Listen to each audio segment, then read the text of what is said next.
Hello, Lotus fam. So this AM, doing a little filming for the chuan. If you're a little bit of a nerd like me and you want to kind of look a little bit more into chuan, it's not spelled how you think it might be. It's second word, chuan. So chuan is a set of standing meditations. The only thing you need to be able to do is be able to rough it up through some deep breathing and some stance work, right? So without further ado, we're going to go ahead and jump into each one. Today, I'm just going to count breaths.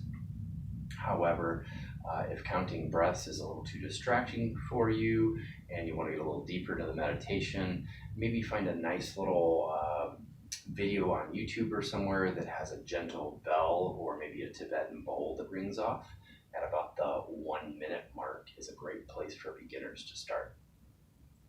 So, as almost everything that I teach from the Chinese systems that I've been taught, I measure out my footwork before I get started. So first thing that happens is I take my feet out to a 45 and then I straighten my heels. And the reason I'm doing this on camera is because really tough for me to get a shot of my feet in this as well. It's just the nature of the amount of space that I have. So, and then we want to do that one more time. So back out to the 45 and then straighten again.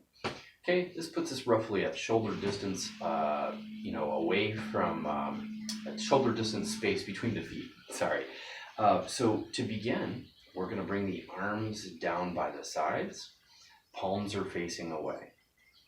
Now you may not be able to see this in the film, but I have dropped my lower body down probably about 3 or 4 inches. So there's a decent bend to the knees, but I want to keep nice and straight here, okay? This first position is called Wu Qi or Wu Ji, depending on how you like to nerd out on your Chinese pronunciation. Sometimes this is called the empty form, or I've even heard it referred to as the greatest position to start a fight from, which is kind of an interesting thought, but just some things to chew on there. So this is our first position, and of course throughout all these positions we want to remain circular with our movements and the shape of our arms, and of course we want those shoulders to relax. So that was a good, nice bit of warm-up for our first position. So second position, I'm going to slowly rise my arms up to the level of my chest. Notice my shoulders are relaxed. My elbows are not out to the side, which would make my shoulders tense. They're actually pointed down at the ground. There's a beautiful curve from shoulder all the way through fingertips. So this posture is Zhang Zhuan, or at least a version of it. And that roughly translates to a moral holds post, or hug tree is also another title this has been given. Which, by the way, on a side note, if you look into hugging trees, they actually transfer energy and information to us. So go fact check me. All right, next position, we're going to rotate the hands up. So now it looks like I'm holding on to the top of the ball.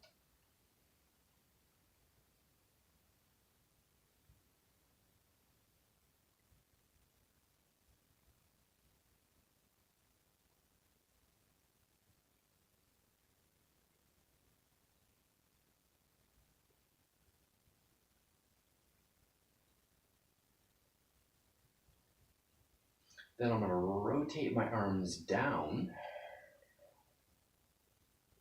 to hold the bottom of the ball.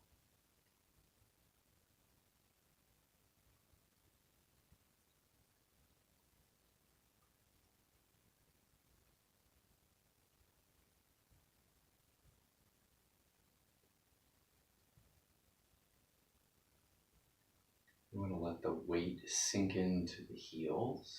You don't want to be tipped forward or shifted to either side.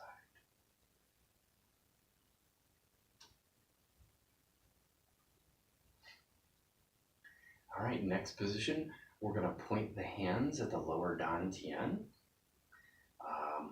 If you're unfamiliar with dantian, maybe this would be a good time to say the space beneath the belly button, but above the pubic bone.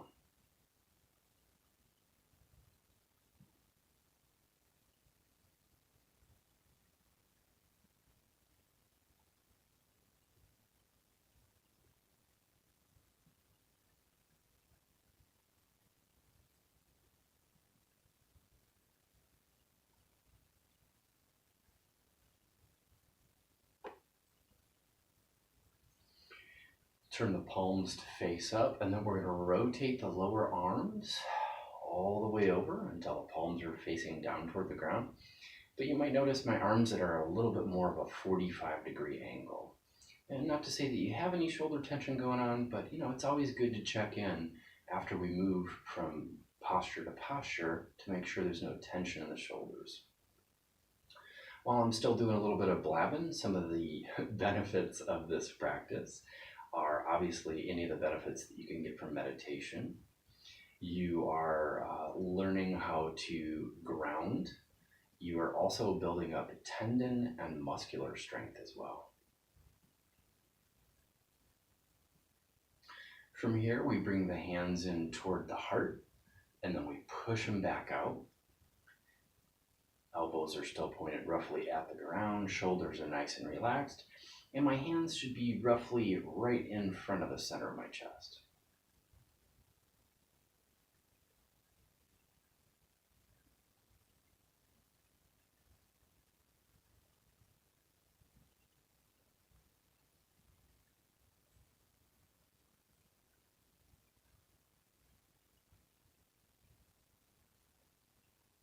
I'm going to rotate my fingers to point toward the sky, and then I'm going to let my hands slowly come down to the level of the waist. This posture is called hands float on the water.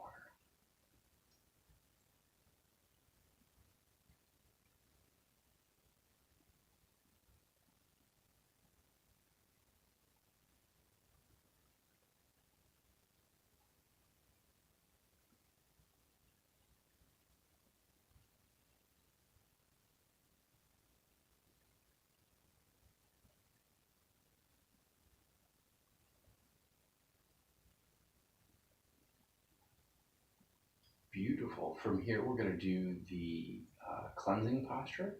So we're going to raise the shoulders up, roll them backwards, and then I'm going to point my elbows behind me. So you're going to feel a nice, gentle stretch through the front of the chest and shoulder here. Sometimes when we get into this posture, we tend to stand up a little bit more. So if you've just risen a little bit, just make sure you sink the bottom back down toward the ground. To nerd out a little bit on Chinese medicine, the reason this is called the cleansing posture is because it not only opens up the heart space, but we're also stretching out the lung channel. So we're affecting the way that the lungs function.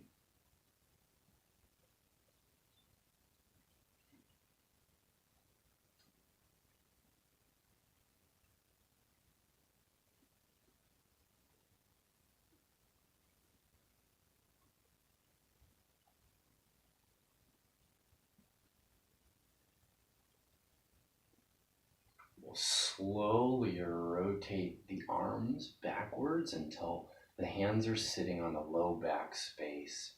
So I'm above my own pelvis just a little bit, and essentially my hands are right over the kidneys. If you're unfamiliar with what the kidneys are at, they are literally half tucked up underneath the ribs and half exposed in that fleshy space of the lower back.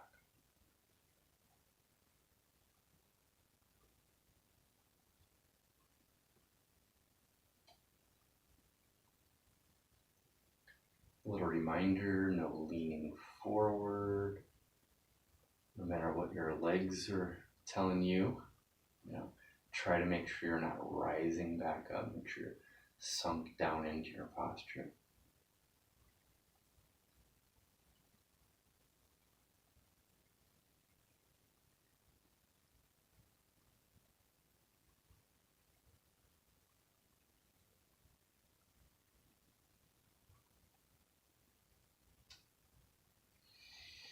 And we're going to slowly take the hands off the lower back, let them float all the way back to the sides. Again, we want no tension in that shoulder. And essentially we're ending where we began. Now you can isolate any single one of these postures we did and turn it into its own practice. You can hold for a couple of minutes, maybe 5 or 10. Definitely pay attention to where you're at as far as your strength goes though. The reality of life is you don't want to push yourself harder than you're capable of in the beginning, because quite often that's the excuse we use to stop practicing. It's too hard. So start with shorter amounts of time and be honest with yourself. Build up more into time. It's just like going into the gym. In the beginning, you might only be able to do 8 reps per set. Over time, you might increase that to 10, 12, 15, or maybe do some supersets in the 36 range. We'll go ahead and bring the feet back together, and then I'm just going to end with a gentle bow. I hope everyone has a beautiful day, and I hope you enjoy the practice known as chuan.